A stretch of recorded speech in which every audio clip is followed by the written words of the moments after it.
ঈদ মুবারক সবাইকে। ঈদ উল ফিতরের শুভেচ্ছা জানিয়ে শুরু করছি এদের বিশেষ রাজকাহন। নিবেদন করছে জিপে ইস্পাত।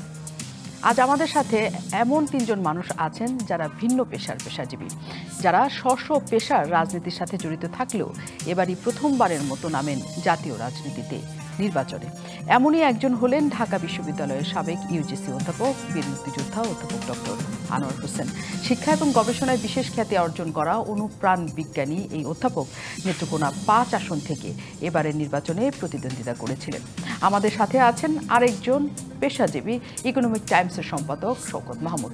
সাংবাদিকতায় বিশেষ খ্যাতি অর্জন করা এই সাংবাদিক মাঠের বিরোধী দল বিএনপির রাজনীতিতে যুক্ত থাকলেও কুমিল্লা 5 আসন থেকে স্বতন্ত্র নির্বাচন করেছে। সাথে আছেন বীর মুক্তিযোদ্ধা বঙ্গবন্ধু শেখ মুজিব মেডিকেল বিশ্ববিদ্যালয়ের সাবেক উপাচার্য অধ্যাপক ডক্টর কামরুল হাসান খান। 90-এর গণঅভ্যুত্থানের গুরুত্বপূর্ণ ভূমিকা রাখা সহ দেশের বিভিন্ন চিকিৎসক, পেশাজীবী, নাগরিক এবং গণতান্ত্রিক আন্দোলনে নেতৃত্ব দেওয়ার এই মেডিকেল শিক্ষক এবার নির্বাচনে লড়েছেন টাঙ্গাইল 3 আসন থেকে। কোনো নির্দিষ্ট শ্রেণী বা পেশার মানুষের রাজনীতিতে আসতে বাধা না থাকলেও অভিযোগ আছে রাজনীতি ক্রমশ চলে যাচ্ছে বিভিন্ন পেশাজীবী কিংবা ব্যবসায়ীদের হাতে। কেন ভিন্ন ভিন্ন পেশার এই 3 পেশাজীবীকে আসতে হলো রাজনীতিতে? নিজ নিজ পেশা না রাজনীতি, কোনটাতে তারা সফল? এই আলোচনায় আপনাদের সাথে আমি আছি নাজরিন মুন্নি। সবাইকে আবারও ঈদের শুভেচ্ছা জানাই এবং অতিথিদের কাছে চলে যেতে চাই। অনেক ধন্যবাদ, কৃতজ্ঞতা এবং সবাইকে ঈদ মোবারক। আমি শুরুই করতে চাই একটু চিকিৎসা বিজ্ঞান দিয়ে, চিকিৎসা শাস্ত্র দিয়ে। আমাদের সাথে আছেন আজকে ডাক্তার, অনেক ধন্যবাদ আপনি আমাদের সাথে যুক্ত আছেন। বীর মুক্তিযোদ্ধা অধ্যাপক ডক্টর কামরুল হাসান খান, অনেক পরিচয় আপনার একই সাথে। আমি যখন আপনার পড়ছিলাম, অনেক পরিচয়, অনেক সংগঠনের আপনি নেতৃত্ব দিয়েছেন, নিজে এভিসি ছিলেন, এখন রাজনীতিবিদ, নির্বাচন করেছেন। কোন পরিচয় আপনার কাছে বেশি ভালো লাগে? পরিচয় ভালো লাগা মন্দ লাগা তো পরের, কিন্তু আমি চিকিৎসক পরিচয়কে ছোট করে দেখতে পারবো না আমৃত্যু, কারণ এটাই হচ্ছে আমার প্রধান পরিচয়। এবং আপনি জানেন যে আর আমাদের আরেকটা পরিচয় আছে যেটি আমরা ছোট করে দিই, পেশাজীবী আন্দোলনের সাথে আমরা যুক্ত। পেশাজীবী আন্দোলন থেকেই আমরা গিয়ে রাজনীতিতে গিয়েছি। সেই হিসাবে আমি মনে করি যে এখন নির্বাচনের আগেও রাজনীতি মাঠে ছিলাম, কিন্তু নির্বাচন করার পর থেকে বলতে গেলে প্রধান পরিচয়টা এসে যাবে রাজনীতিবিদ হিসাবে, এবং সেটাকেই আমার প্রধান পরিচয় এখন হবে। এটা আমার আর মোছার কোনো সুযোগ নেই।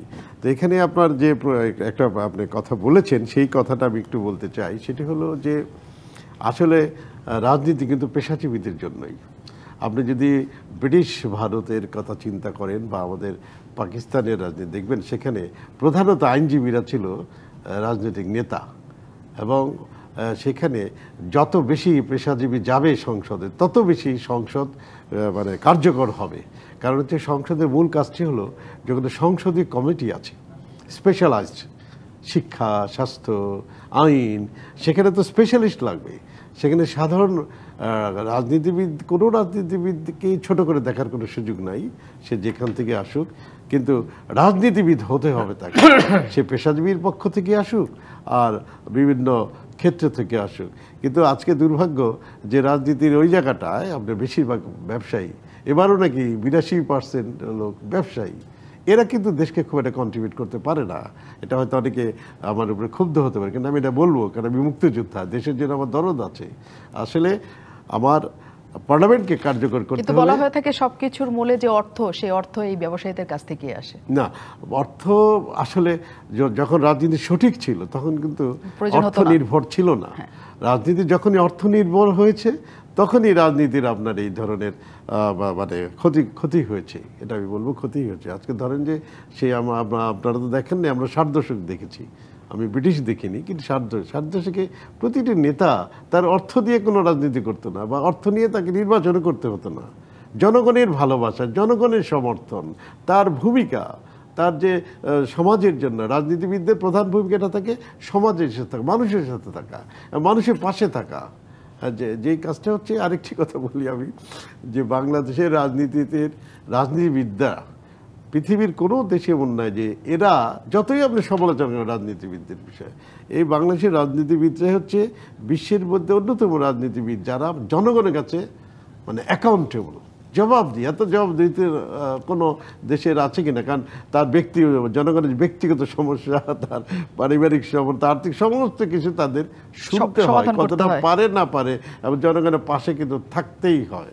সে কারণে আমরা মনে করি রাজনীতির সেই গুণগত পরিবর্তন এবার একটা সুযোগ এসেছিল। অনেকেই পার্লামেন্টে গিয়েছে, আমরা তাদের অভিনন্দন জানাই।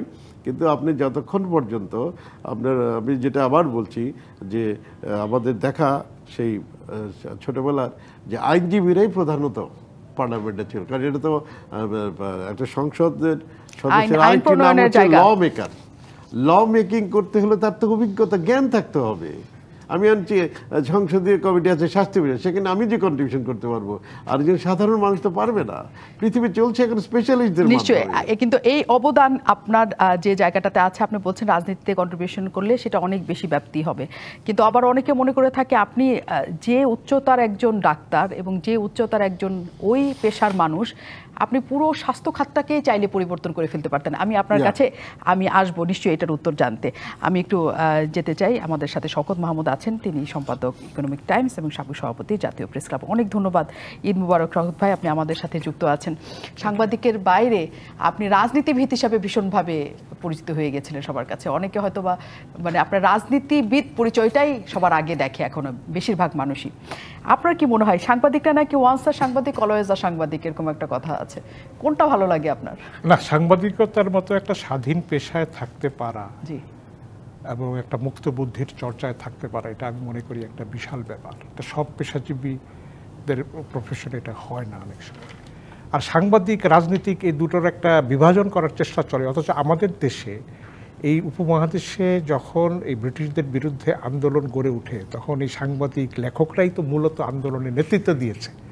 এখন রবীন্দ্রনাথ ঠাকুর, কবি নজরুল, তারাও কিন্তু লেখালেখির মাধ্যমে পড়েছে, এবং আমাদের যারা এই সাংবাদিকতার যারা পূর্বসূরি ছিলেন, আকরাম খাঁ বলুন, আবুল মনসুর আহমেদ বলুন, তারা সবাই রাজনীতির সঙ্গে সংশ্লিষ্ট ছিলেন। এবং 52 সালে যেই ভদ্রলোক আপনার এই গুলি বর্ষণের হত্যাকাণ্ডের প্রতিবাদে পদত্যাগ করেছিলেন, তিনি হচ্ছেন আবুল কালাম শামসুদ্দিন আজাদের সম্পাদক। তা আপনি এই দেশের ইতিহাস থেকে রাজনীতি সাংবাদিকদের আলাদা করবেন কীভাবে? ইভেন 60 এবং 60-এর দশকে যেই আন্দোলন গড়ে উঠেছিল, স্বাধীনতার আন্দোলন, ভাষা আন্দোলন, প্রত্যেকটি আন্দোলনের ক্ষেত্রেই কিন্তু, যেমন আমার ভাইয়ের রক্তরাঙানো 21 এটা সাংবাদিকের লেখা কথার কথা বলছি। এবং আওয়ামী লীগের নেতৃত্বে যে একটা আন্দোলন শুরু হয়েছিল 60-এর দশকে, চূড়ান্ত আন্দোলন, সেখানেও ইত্তেফাকের সম্পাদক, তিনি আওয়ামী লীগের প্রচার সম্পাদক ছিলেন মানিক মিয়া, তার একটা জোর এবং তার এবং ইত্তেফাকের বড় ভূমিকা ছিল, এবং এরা সবাই কিন্তু এই রাজনীতির সঙ্গে সংশ্লিষ্ট ছিলেন। এবং আপনি যদি আরও বড় মাপে দেখতে যান, 71 সালের মুক্তিযুদ্ধে 25শে মার্চে যারা পাকিস্তান হানাদার বাহিনীর গুলিতে নিহত হয়েছিলেন, তাদের মধ্যে বিশ্ববিদ্যালয়ের শিক্ষক, ডাক্তার, সাংবাদিক, যেমন শহীদ সাবের হোসেনকে সংবাদ অফিসে পুড়িয়ে মেরে ফেলা হয়েছিল। ইভেন 14ই ডিসেম্বরে যদি দেখেন, এই পেশাজীবীদের মধ্যে তারাই সবচেয়ে বেশি, চিকিৎসক, সাংবাদিক, শিক্ষক, সবাই তো এই পাক বাহিনীর হাতে প্রাণ দিয়েছেন। অতএব আপনি যদি আজকে পেশাজীবীদেরকে একটা পৃথক একটা মানে কর্পোরেট ওয়ার্ল্ডের মতো একটা ভাবে যে এরা আলাদা, তা না, এরা জনগণের সঙ্গে আছে। এবং আমি এটা স্বীকার করতে আমার দ্বিধা নেই যে আইয়ুব খান আমলে যে বাংলাদেশে একটা honest middle class, enlightened middle class গড়ে উঠেছিল, এবং যারা বাংলাদেশের স্বাধীনতার সংগ্রামকে পরিচালিত করেছে, এই অনেস্ট মিডল ক্লাসের, এনলাইটেড মিডল ক্লাসই তো আসলে আমি স্বাধীনতার যুদ্ধ, এবং যারা পেশাজীবীদের মধ্য দিয়ে কিন্তু এগিয়ে গেছে। আমাদের রাজনীতি প্রফেশন ছিল না, কিন্তু আমরা দেশের টানে আমরা এই দায়িত্ব থেকে আমরা বিচ্যুত হতে পারিনি। সেই জায়গায় আজকে এসে দাঁড়িয়ে আমাদের বলা হচ্ছে যে একজন নির্বাচন করলেন, কেন করলে রাজনীতিবিদ হয়ে যায়? নির্বাচন করা ছাড়াও রাজনীতিবিদ হওয়া যায়। তো সেখানে আমি মনে করি যে আমাদের রাজনীতিতে একটা প্রজ্ঞা, বা আমি মনে করি যে একটা ইন্টেলেকচুয়ালিজমের একটা বড় ক্রাইসিস আছে, ঘাটতি আছে। রাজনীতিবিদরা যারা নির্ভেজাল, তারা কিন্তু পেশাজীবী রাজনীতিবিদদের পছন্দ করেন না। তারা মনে করেন যে এটা আসবে, আমার পক্ষে দুটো কথা বলে চলে যাবে, কিন্তু তারা যে এখানে অনেক কিছু করতে পারেন সেটা তারা এটা বুঝতেই পারেন না। যেমন আপনার কবি ইকবালের মূল প্রেরণাদাতা ছিল আপনার মাওলানা আশরাফ আলী থানভী, এই দেওবন্দের নেতা, ঠিক আছে? তো এরা কিন্তু নীরবে করেছেন, সামনে আসেনি। আমরা মনে করি যে পেশাজীবীদের দায়িত্ব হচ্ছে সমাজের যে অসঙ্গতি, রাষ্ট্রের যে অসঙ্গতি, অন্যায়, সেগুলির ব্যাপারে আমরা কথা বলছি সবসময়, কিন্তু বাস্তব হাতে আমরা দেখাতে চাই। এবং আমার মনে হয় যে এই নির্বাচনে কোনো পক্ষের চাওয়া ছিল যে পার্লামেন্টটাতে সেই ধরনের একজন লোক আসুক যারা অ্যাটলিস্ট দেশের প্রকৃত অবস্থা তুলে ধরবেন নির্ভয় এবং কোনো পক্ষপাতিত্ব না করে। বিএনপির পক্ষে আমি আপনাদের আমার পরিচিতিতে বলা হয়েছে বিএনপির সঙ্গে যুক্ত ছিল, আমি বিএনপি থেকে নেই, বিএনপিতে অনেক আগে ছিলেন, তারপরেই আমি এই নির্বাচনে একটা স্বতন্ত্র প্রার্থী হিসেবে যাওয়ার চেষ্টা করেছি এবং আমি মনে করেছি এটা আমার দায়িত্ব যদি জনগণের কোনো সেবা করতে পারি, প্লাস বিদ্যমান অনিয়ম বা অবিচারকে যদি কমাতে পারি আমার এমপি হওয়ার নির্বাচনের মধ্য দিয়ে, এটা একটা ইসলামী শরীয়তের বিধান এবং দায়িত্ব, সেই কারণে আমি নির্বাচনে। নিশ্চয়ই সেই জায়গা থেকে আপনি গিয়েছেন। একটা কথা শওকত ভাই সবসময় বলা হয়ে থাকে যে আপনি যে কথাটা বললেন, সাংবাদিক মুক্ত পেশা, সবার জন্য কাজ করবে, সব রকম করে কাজ করবে, এবং যাদের কথা আপনি ইতিহাসের জায়গায় বললেন তারা সবাই সাংবাদিক ছিলেন এবং আমরা তাদের বুদ্ধিজীবী বলতাম, আমরা তাদের কলম সৈনিক বলতাম, মানে তাদের যুদ্ধের জায়গাটা ডিফারেন্ট আলাদা ছিল, তারা কলমের মাধ্যমে সেই প্রতিবাদটা করতেন। সাংবাদিক মানেই মানুষ মনে করে যে তারা জনগণের কথা বলবে, কোনো বিশেষ দলের কথা বলবে না। হ্যাঁ, একজন শওকত মাহমুদ যে মাত্রার সাংবাদিক, উনি যদি জনগণের হয়ে কথা বলতো অনেক দূর যেত, মানে জনগণের পারসেপশন এরকম কাজ করে। সেইখানে আপনি কখনো মিস করেন কিনা যে হ্যাঁ ওইটা হলে হতে পারত? আমি আসবো, আমি আপনার কাছে প্রশ্নটা জাস্ট রেখে গেলাম, ছোট্ট উত্তর দিয়ে দিই। একজন সাংবাদিক রিপোর্টার হিসেবে সত্য তুলে ধরবে, কিন্তু তার সম্পাদকীয়তে তার মতামত তুলে ধরবে, সেটার ডিফারেন্ট কনটেক্সট আলাদা থাকে। এটাই হচ্ছে কথা। যেমন সাংবাদিকরা কেন মর্যাদা পায়, যেমন এবিএম মুসা সাহেব মরহুম, বাংলাদেশের প্রতিকৃত সাংবাদিক, তিনি 72-73 সালের ইয়েতে এমপি হয়েছেন, কিন্তু তার মৃত্যুর পরে পার্লামেন্টে তার সম্পর্কে শোক প্রস্তাব। নিশ্চয়ই, মানে সাংবাদিক এমন পেশাজীবী এমন পজিশন যে কারো কাছে ভালো না। আমি এইটারও আরেকটু বিস্তার নিতে আসবো। আমি একটু স্যারের কাছে আসি। বীর মুক্তিযোদ্ধা অধ্যাপক ডক্টর আনোয়ার হোসেন আমাদের কাছে আছেন। ঈদ মুবারক স্যার, আপনি আমাদের সাথে যুক্ত আছেন, অনেকদিন পর আপনাকে আমরা পেলাম, অনেক ধন্যবাদ আপনি আমাদের সাথে এসে যুক্ত হয়েছেন। আপনি ভীষণ পরিচিত মুক্ত অবশ্যই শিক্ষাবিদ হিসাবে। একটু পিছন থেকে যদি আমরা তাকাই, 2007-এ ওই সময়টাকে আপনাকে গ্রেফতার করা হয়েছিল, ছাত্র আন্দোলনের মাঝখান থেকে একজন শিক্ষককে গ্রেফতার করে নিয়ে যাওয়া হলো, তখন 1/11-এর পরপর অবস্থা 2007-এ। সেই ঘটনা কি আপনাকে অনুপ্রাণিত করেছিল কিনা যে সরাসরি রাজনীতিতে আসতে? সেটা একটা গুরুত্বপূর্ণ ঘটনা বটে, কিন্তু আমি আমার বয়স এখন 74 বছর। আমার এই জীবনে পেছন দিকে যখন তাকাই তখন বিভিন্ন সময়ে যে দেখি না, আমি বিভিন্নভাবে কিন্তু রাজনীতির সঙ্গে যুক্ত ছিলাম। যেমন আমার ছাত্রজীবনে বিশেষ করে ঢাকা বিশ্ববিদ্যালয়ে যখন এলাম তখন বিশেষ কোনো ছাত্র প্রতিষ্ঠান নয়, কিন্তু রাজনীতির সঙ্গে যুক্ত আছে। এটার একটা কারণও আছে, আমাদের পরিবারটা একটু ভিন্ন ধরনেরই পরিবার বাংলাদেশের মধ্যে, এবং সেখানে রাজনীতির চর্চা আমাদের ভেতরে ছিল, এবং সেই রাজনীতিটাও খুবই কি বলতে পারেন বিপ্লবী রাজনীতি এবং মৌলিক পরিবর্তন আনা সমাজে, এবং সেটার ছাপ আমার মধ্যেও পড়েছে। এবং ছাত্র জীবনে বিশেষ করে ঢাকা বিশ্ববিদ্যালয়ে সে সময় তো আমরা ভাবতেই শুরু করেছি যে আমাদের দেশ তো পরাধীন, আমরা একটা কলোনি, এবং সেই জন্য আমাদের একটা মুক্তিযুদ্ধ করতেই হবে এবং যুদ্ধ প্রস্তুতিও নিতে হবে।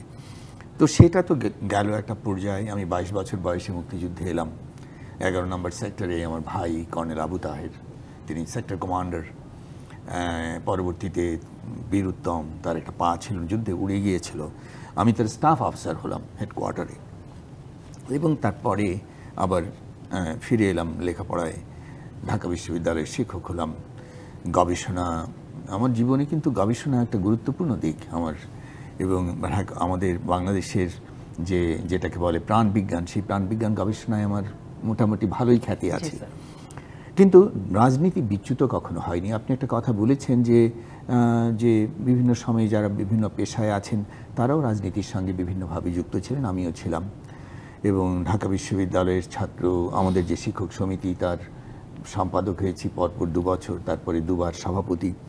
এবং সে সময় আপনি যে ঘটনাটার কথা উল্লেখ করলেন সেটা তো একেবারে রাজনীতির একটা চূড়ান্ত ব্যাপার, যে সেখানে আমরা প্রতিবাদ করছি যে এই যে সেনাচালিত 1/11 সরকার এলো তার বিরুদ্ধে আমরা দাঁড়িয়েছি, আমরা ডিজিএফআইয়ের বিরুদ্ধে দাঁড়িয়েছি, এবং আমাদের যে তৎকালীন বিরোধী দলীয় প্রধান নেত্রী শেখ হাসিনা, তাকে যে গ্রেপ্তার করা হচ্ছে তার বিরুদ্ধে দাঁড়িয়েছি। এবং সর্বশেষে আমরা যে ছাত্রদের সঙ্গে সেনাবাহিনীর সদস্যদের যে সংঘাতটি হলো সে সময় আমরা তাদের পাশে দাঁড়িয়েছি।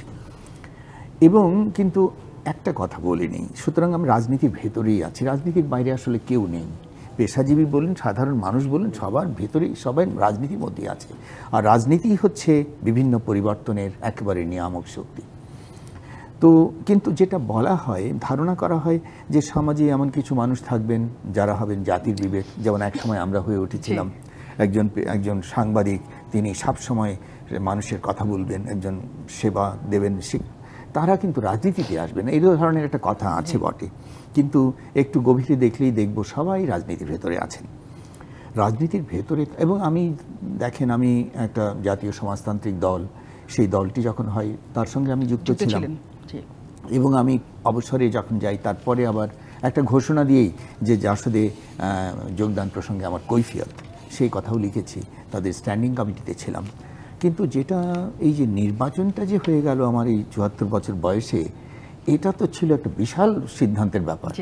এই বয়সে মানুষ কি করে, মানুষ একটা বিশ্রামে যায়, এই জীবনটাকে উপভোগ করতে চেষ্টা করে, সেখানে আমি গিয়েছিলাম। এটার কারণটাও একটু এই প্রসঙ্গে একটু বলেই ফেলি, যে সেটা হচ্ছে যে নির্বাচন নিয়ে কিন্তু আমি কখনো ভাবিনি যে আমি নির্বাচন করব। কিন্তু ওই যে ১৯৭১ সালে একটা সময় এসেছিল যখন সাধারণ মানুষের কাছে গিয়েছিলাম, তারা আমাদের আশ্রয় দিয়েছিল, খাবার দিয়েছিল এবং সর্বস্ব ত্যাগ করেছিল, তারা জীবন উৎসর্গ করেছিল আমাদের জন্য। সেই সময় একটা সাধারণ মানুষের সঙ্গে একটা গভীর সংযোগ হয়েছিল। আর এই বয়সে এসে আর একটা সুযোগ এলো। সুযোগটা কিভাবে এলো? যে আমাদের যে আসন পূর্বধলা নেত্রকোনা ৫, এখানে আমার ছোট ভাই, সেও একজন মুক্তিযোদ্ধা, বীর প্রতীক, এবং সে তিনবার কিন্তু পরপর নির্বাচিত ছিল। দুবার নির্বাচিত, সেটা তেমনভাবে ছিল না গত দুটো, এই নির্বাচনের দুটো, কিন্তু সেখানে এমপি ছিল, পপুলার এমপি। কিন্তু সে গুরুতর অসুস্থ থাকায় সে কিছুই মনে রাখতে পারে না। তখন পূর্বধলাবাসী থেকে একটা ব্যাপক চাপ এলো আমার উপর যে আমি যেন নির্বাচন করি, এবং সেই জন্যই কিন্তু নির্বাচনে আমার যাওয়া। তার মানে আগে একটা রাজনীতিতে থাকা এবং একটা নির্ধারিত কারণের জন্যই আপনি এবার নির্বাচনে দাঁড়িয়েছেন। এবং যে কথাটা স্যার বলছিলেন যে আসলে সবাই সব পেশাতেই থাকবে, তারা রাজনীতিতে আসবে না, এই যে একটা বিভক্তি তৈরি করা দেওয়ার চেষ্টা, এটা আসলে বিভক্তি কিনা, এটা রাজনীতিবিদদেরই একটা বিভক্তি তৈরি করার চেষ্টা, নাকি অন্য কোথাও এই সংকটটা আছে? এবং এই পেশাজীবীরা যখন আসেন তখন কতটা গুণগত পরিবর্তন রাজনীতির হয়, আমরা বিরতির পর্দা জানতে আসবো। আমন্ত্রণ আরও একবার জিপিএইচ ইস্পাত নিবেদিত রাজকাহনে। আজ আমরা আলোচনা করছি পেশার রাজনীতি নাকি রাজনৈতিক পেশা। এই শিরোনামকে সামনে রেখে আমাদের সাথে খুবই স্বনামধন্য তিনজন মানুষ আমাদের সাথে আছেন, যারা স্ব পেশায় ভীষণ পরিচিত এবং সুনাম কুড়িয়েছেন। আমি একটু আবার শুরু থেকে শুরু করি। আমাদের সাথে আছেন বীর মুক্তিযোদ্ধা অধ্যাপক ডক্টর কামরুল হাসান খান। যে প্রশ্নটি রেখে গিয়েছিলাম যে আপনি চিকিৎসক হিসেবে যে জায়গায় দাঁড়িয়েছেন, অনেকে মনে করেন যে আমাদের চিকিৎসা খাতে তো অনেক সংকট এবং খুবই দরিদ্র থেকে শুরু করে সবাই চিকিৎসা খাতটাকে অনেক ভালো জায়গায় নিতে চায়, যে তারা স্বল্প মূল্যে চিকিৎসা পাবে, স্বল্প মূল্যে ওষুধ পাবে, যে সিট পাবে, মানে অনেক কিছু করার আছে আমাদের এখানে। আপনার কি মনে হয় যে সেইখানে আসলে আপনি যদি সেই জায়গাটা ধরতেন, যেহেতু আপনি ওই রাজনীতির সাথে সংকটের রাজনীতি, তাহলে আমাদের চিকিৎসা ব্যবস্থা আরও অনেক দূর পর্যন্ত যেতে পারে? ধন্যবাদ মনি। বিষয়টা হলো যে আপনি ঠিকই বলেছেন, কারণ আমি তো প্রধানত মেডিকেল শিক্ষক, ৩৩ বছর শিক্ষকতা করেছি। পাশাপাশি আমি সিরিয়াসলি পেশাজীবী সংগঠন করি সব সময়। যেমন আমাদের প্রধান সংগঠন হচ্ছে বাংলাদেশ মেডিকেল অ্যাসোসিয়েশন, সেখানে প্রায় ৪০ বছর ধরে কাজ করছি। তারপর আপনি পেশাজীবী সংগঠনও তৈরি করেছেন। সেটা তার রাজনীতি আছে, কিন্তু বিএমএটা হলো মূলত হেলথ সার্ভিস কিভাবে ইমপ্রুভ করা যায়, মেডিকেল এডিশন করে। সেই কারণে আমি এত কাজ করেছি। এই দেশের স্বাস্থ্য ব্যবস্থা সম্পর্কে আমার যতটা ধারণা আছে, আমার ধারণা খুব কম লোকেরই আছে। পাশাপাশি আমি ইউনিয়নে কাজ করে চাকরি করেছি, সরকারি চাকরি করতাম, উপজেলায় করেছি, জেলায় করেছি, আমি সমস্ত প্রবলেমগুলো জানি। সেজন্য আমার যদি সুযোগ হতো এবার নির্বাচন, আমি সমস্ত ক্ষেত্রে এটা গুণগত পরিবর্তন করার জন্য বড় ধরনের কন্ট্রিবিউশন করতে পারতাম।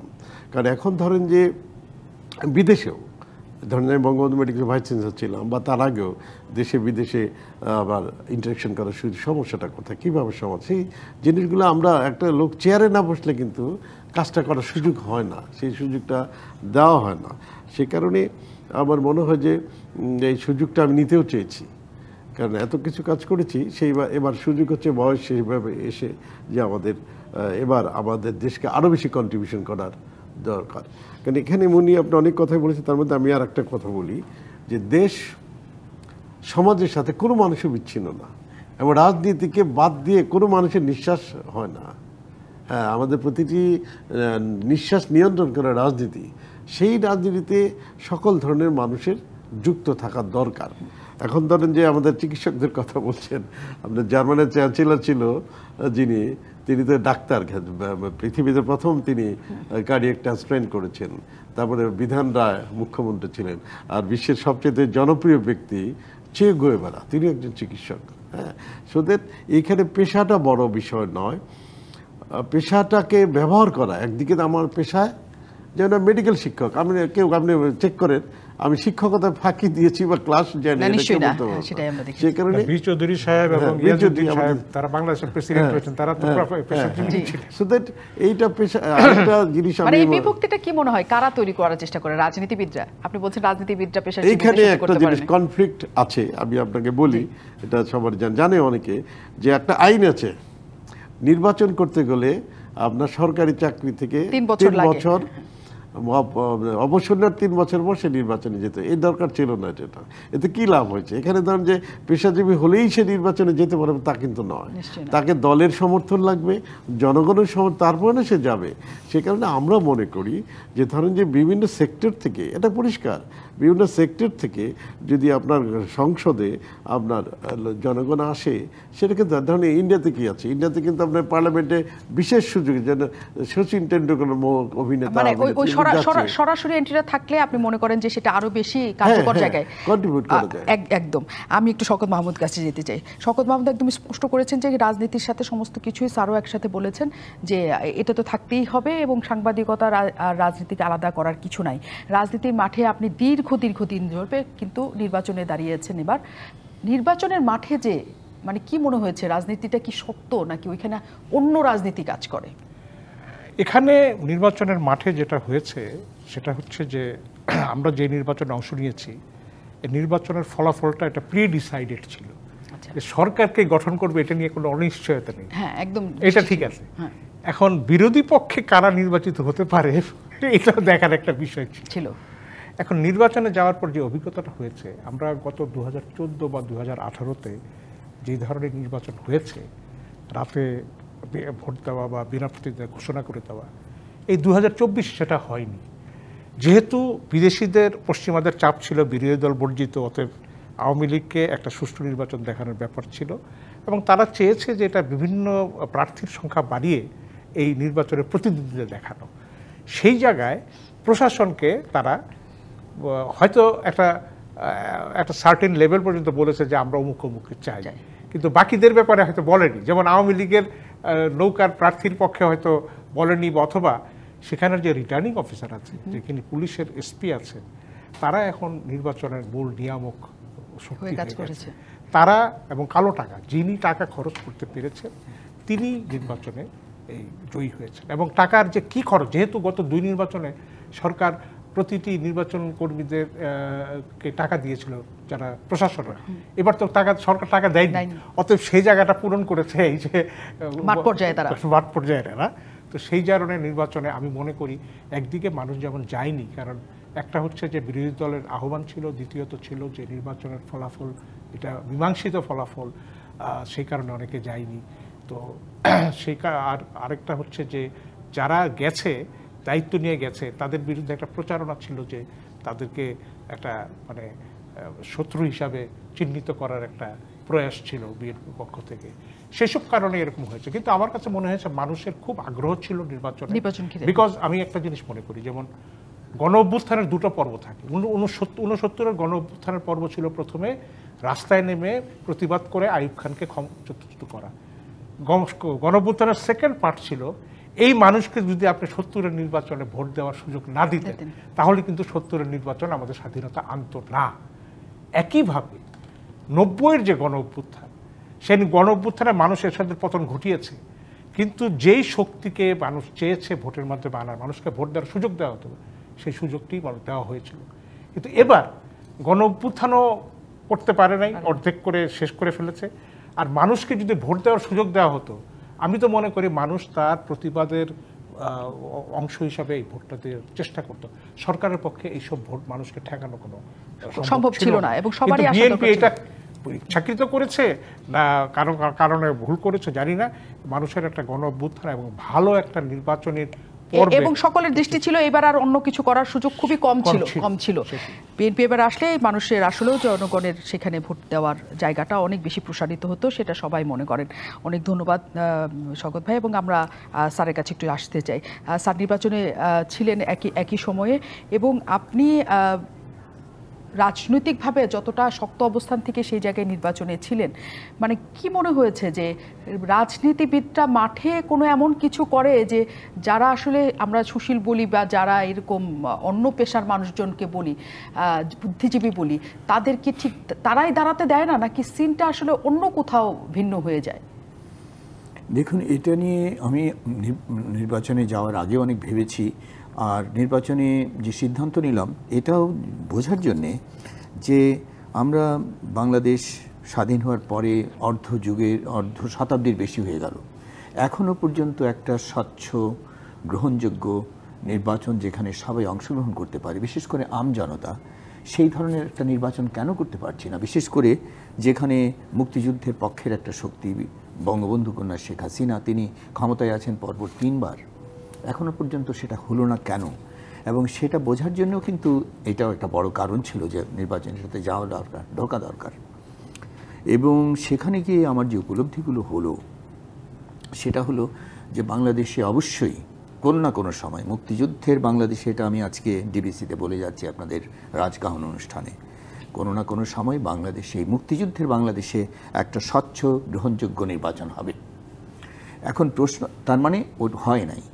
আমাদের কত % ভোট দিয়েছে আমাদের গত নির্বাচন আপনারা তো জানেন, এবং আমি আমার নিজের কথা বলতে পারি, নির্বাচনে তো আমি পরাজিত হইনি।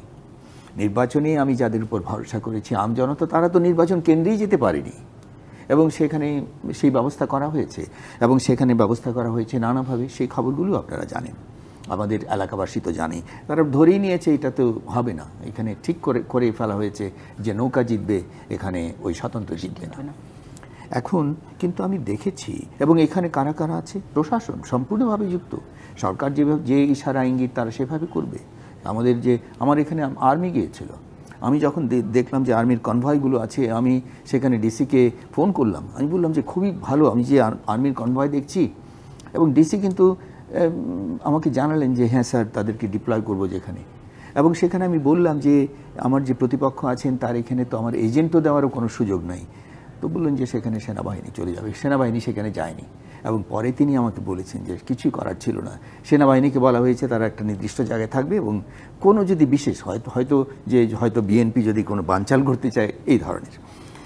কিন্তু কথা হচ্ছে যে একটা সুষ্ঠু নির্বাচন, আজকের এই আলোচনার থেকে যদি অন্তত সেই দিকে একটু আমি কথা বলতে পারি, তাহলে আমি মনে করব এখানে আসাটা সার্থক। সেটা হচ্ছে এই যে সুষ্ঠু নির্বাচন করা সম্ভব, এবং সেখানে প্রথম কথা হচ্ছে যে রাজনীতিবিদ এবং যে রাজনৈতিক দলগুলো আছে তাদের একটা কনসেনসাস ওপিনিয়নে আসে যে একটা সুষ্ঠু নির্বাচন আমরা করব। এবং তারা যদি কনসেনসাসে আসতে নাও পারেন, আমাদের নির্বাচন কমিশন আছে, নির্বাচন কমিশনের এখনও যে আইন আছে, নির্বাচন কমিশন যদি স্বাধীনভাবে কাজ করতে চায় তারা সেটা করতে পারে। 25 লক্ষ টাকা আপনার নির্বাচনী ব্যয়, এর বেশি তো নয়। এখন আমাদের সবাই আমরা জানি যে এটা একেবারে সেটা কোনোভাবেই রক্ষা করা সম্ভব হয়নি, কিন্তু বাস্তবে 25 লক্ষ টাকার মধ্য দিয়েই খুব সুন্দর নির্বাচন করা সম্ভব। এখানে আমি একজন অতিথিকে নিয়ে এসেছিলাম, তিনি তার নির্বাচনে 5 লাখ টাকা খরচ করেছে, এবং কোনো কোনো ক্ষেত্রে সেটা সম্ভব, কিন্তু হয়তো সব ক্ষেত্রেই সেটা সম্ভব না। এবং সেই ক্ষেত্রে আমি বলবো কালো টাকার কথা উনি বলেছেন, এবং এই কালো টাকা হচ্ছে কোনো প্রতিবিধান তো নাই, বিপক্ষে তো কোনো ব্যবস্থা তো নেওয়া হচ্ছে না। নির্বাচন কমিশন কিন্তু সেগুলো সত্যিকারভাবে যদি স্বাধীনভাবে কাজ করে তারা সেটা করতে পারে, এবং সেই জন্যে তখন যে সংস্থাগুলো কাজ করবে, প্রশাসন, তাদের সম্পূর্ণভাবে আমাদের নির্বাচন কমিশনের তাদের তত্ত্বাবধানেই কাজ করতে হবে। এবং আজকে দুর্নীতি কোন পর্যায়ে চলে গেছে, আমাদের বেশিরভাগ যে শিক্ষকেরা, তারা প্রাইমারি স্কুল থেকে বিভিন্ন শিক্ষা প্রতিষ্ঠানে, তাদের পর্যন্ত একেবারে দুর্নীতিতে নিমজ্জিত করে ফেলা হয়েছে, অনেক ক্ষেত্রে অসহায় করে ফেলা হয়েছে, অনেক ক্ষেত্রে একেবারে টাকা দিয়ে। এবং এই কারণেই অনেকের হাতে টাকা বলে তারা এই কালো টাকাগুলি সেখানে যে ব্যয় করার সুযোগ পাচ্ছে, এবং অন্যজনকে এই কেন রাজনীতির মাঠে হেরে যেতে হচ্ছে। কিন্তু তারপরেও এই হারকে সামনে রেখে আবার তারা জিততে চান কিনা, আমাদের সাথে সম্মানিত 3 জন অতিথি আছেন, এবং তাদের সামনে পরিকল্পনাটা কি, তারা স্বপেশায় নাকি রাজনীতি, কোনটাকে আসলে এখন আত্মনিয়োগ করবেন। আমরা বিরতির পর ফিরব। অনেক ধন্যবাদ দর্শক আমাদের সাথে থাকার জন্য। শেষ মুহূর্তে আছি আমরা আমাদের অতিথিদের সাথে এবং বীর মুক্তিযোদ্ধা অধ্যাপক ডক্টর কামরুল হাসান খান। প্রথম নির্বাচনটাই যেভাবেই হোক সেখানে পরাজয় হয়েছে, সেটাকে নিয়ে সামনে এগোতে চান গেলে রাজনীতিতে আবারও নির্বাচনে দাঁড়াবেন, নাকি আসলে আপনার পেশাতে আপনি থাকতে চান? না, দুটোর থেকে আলাদা করার কোনো সুযোগ নাই, পেশাতেও থাকতে হবে এবং নির্বাচন। কারণ হচ্ছে গিয়ে যেহেতু আমার প্রথমবার নির্বাচন, বলতে গেলে আমার জনগণ কিন্তু আমাকে প্রচুর ভোট দিয়েছে, প্রায় 70,000 ভোট পেয়েছি আমি, এবং সেখানে কর্মীরা আমাকে যথেষ্ট সমর্থন দিয়েছে। এবং সেইখানে এই মুহূর্তে আমি যতদিন বেঁচে আছি আমার এলাকার জনগণ এবং কর্মীদের থেকে বিচ্ছিন্ন হওয়ার আমার কোনো সুযোগ নেই। সেই হিসেবে আপনি যদি বলেন আমি রাজনীতিবিদ, আর আমার এমন একটা পেশা, সে পেশাও সার্বক্ষণিক চিকিৎসক, এবং সেটাও জনগণের সাথে থাকবে, এবং এটা কিন্তু সমস্যা কিন্তু না। বড় বড় রাজনীতিবিদ বিশ্ব আন্তর্জাতিক লেভেলে, উইলি ব্রান্ড, সে তো হার্ট ট্রান্সপ্লান্টও করেছে, আবার দেশ পরিচালনা করেছে। সেই কারণে আমার মনে হয় কোথাও থেকে কোনো আলাদা করার দরকার নেই। তবে আমি একটি এখানে যুক্ত করতে চাই যে গণতন্ত্রের কোনো বিকল্প নেই, কিন্তু গণতন্ত্রের সিদ্ধান্ত নেওয়ার একটা শ্রেণীর এখনো আপনার ওই জায়গাটা পৌঁছে নাই। যেমন প্রচুর ভোট আমার এলাকায় কেনা হয়েছে, এবং 500-1000 টাকা পেয়েছে ভোটটা দিয়েছে। ও এখন প্রার্থী ভালো কি মন্দ এই বোঝাটা কিন্তু একটি শ্রেণীর এখনো আসে। এটা আমাদের গণতন্ত্রের একটা দুর্বলতা। সেই কারণে আমার মনে হয় যে যত যাই বলি, এবার একটা ভালো নির্বাচন সরকার বা নির্বাচন কমিশন করেছে, এবং সেখানে ভুল ত্রুটি যেগুলো আছে বা ভোট কেন্দ্র দখল, পৃথিবীর কোথাও কিন্তু একদম ফেয়ার ইলেকশন হয় না, সেই কারণে অনেক ত্রুটি নিয়েই যথেষ্ট ভালো হয়েছে, এবং আমরা সামনের দিকে এগোতে চাই, সবাইকে নিয়ে আমরা এগোতে চাই। পরিশেষে একটি কথা বলতেই হয় যে ঈদের অনুষ্ঠান, আমি সবাইকে ঈদের শুভেচ্ছা জানাই, বিশেষ করে আমার ঘাটালের সকল জনগণকে আমি ঈদের শুভেচ্ছা জানাই। আমরা দেশের মানুষ সবাই ভালো থাকবো, আমরা যেন আনন্দে ঈদ উদযাপন করতে পারি, সেই শুভেচ্ছা। অনেক ধন্যবাদ। শওকত মাহমুদ, সামনের পরিকল্পনাটা যদি বলতেন। দেখুন, রাজনীতির মধ্যে দুটো অংশ, একটা হচ্ছে নির্বাচনী এলাকার রাজনীতি, আর একটা হচ্ছে জাতীয় রাজনীতি। নির্বাচনী এলাকার রাজনীতিতে এই মুহূর্তে আমি মনে করি যে আমাদের করণীয় কম, কিন্তু জাতীয় রাজনীতিতে যে ভূমিকা রাখার কথা সেটা আমরা রাখবই, এটা নিয়ে কোনো ব্যত্যয় নেই। বরং আমরা শঙ্কিত যে পেশাজীবীদের রাজনীতি, আপনার শিরোনামে ছিল, পেশাজীবীদের রাজনীতিকে অনেকটাই প্রভাবিত করতে চাইছে রাজনীতিবিদরা। যেমন প্রেস ক্লাবের প্রেসিডেন্ট পদের নমিনেশন কে হবে, আওয়ামী লীগপন্থীর সাংবাদিকদের ঠিক করে দিচ্ছে, বা বিএনপির মধ্যে ঠিক করছে, বার অ্যাসোসিয়েশনে, বিশ্ববিদ্যালয় শিক্ষকদের, এফবিসিসিআইতে। আমরা এটা পছন্দ করি না, কিন্তু আমরা মনে করি প্রকৃত পেশাজীবী নেতারা সেখানে তারা পলিটিক, আবার কেউ হয়তো তার গ্রহণযোগ্যতা নেই, কিন্তু উপর থেকে রাজনৈতিক ব্যাকিংয়ের কারণে সে হয়তো নমিনেশন নিয়ে নিচ্ছে।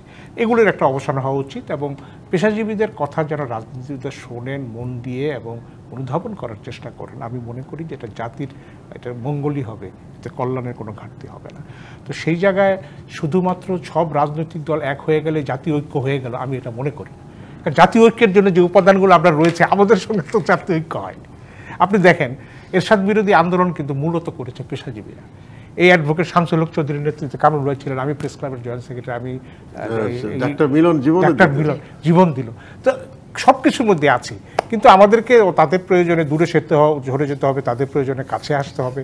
আমি মনে করি জায়গাটার অবসান হওয়া উচিত, এবং সেটা বাংলাদেশের রাজনৈতিক সমাজকে বুঝতে হবে, এবং এই দেশের রাজনীতির ইতিহাস, উপমহাদেশের রাজনীতির ইতিহাস এই পেশাজীবীদেরকে বাদ দিয়ে হবে না। স্যার, আপনি যদি শেষ মুহূর্তে বলতেন। এইবারের নির্বাচন করতে গিয়ে আমজনতার একটা বৃহত্তর এবং মহত্তর পরিবারের সদস্য হয়ে গেছি, এবং আমি তাদের কথা দিয়েছি যে আমি মৃত্যু পর্যন্ত কিন্তু থাকবো, এই পূর্বধারাবাসীর সঙ্গেই থাকবো, এবং যেভাবেই পারি, যত সামান্যই পারি তাদের পাশে দাঁড়াবো। আর যে কথাটা শওকত মাহমুদ বললেন, এটা গুরুত্বপূর্ণ। জাতীয় পর্যায়ে জাতীয় রাজনীতিতে আমাদের তো থাকতেই হবে, কথাও বলতে হবে, সত্য উচ্চারণ করতে হবে। একজন সাহসী সংস্কারকের দরকার। এমন শুধু প্রধানমন্ত্রী নন, তিনি হবেন একজন সাহসী সংস্কারক, যেই সংস্কারক এই যে আমূল যে পরিবর্তনগুলো, একটা স্বচ্ছ নির্বাচন, দুর্নীতিমুক্ত একটা দেশ এবং সুশাসনের দেশ, এগুলোর জন্য বড় বড় সিদ্ধান্ত, পরিবারতন্ত্র থেকে বেরিয়ে যাওয়া, এগুলোর জন্য সেই সাহসী সংস্কারকের দিকেই যেন মানুষ তাকিয়ে আছে। নিশ্চয়ই, এবং সেই উৎসাহ উদ্দীপনা নিশ্চয়ই আপনাদের কাছ থেকেও তারা পাবেন, এবং আপনারা সেই স্ব পেশার জায়গা থেকে অস্ত্র হয়ে তাদের সেই সাহসটা নিশ্চয়ই দিবেন। অনেক ধন্যবাদ সম্মানিত অতিথি যারা আমাদের সাথে ছিলেন, দর্শক যারা আমাদের সাথে ছিলেন, আপনাদেরও ধন্যবাদ। ঈদ মুবারক। থাকবেন রাজকাহনের সাথে।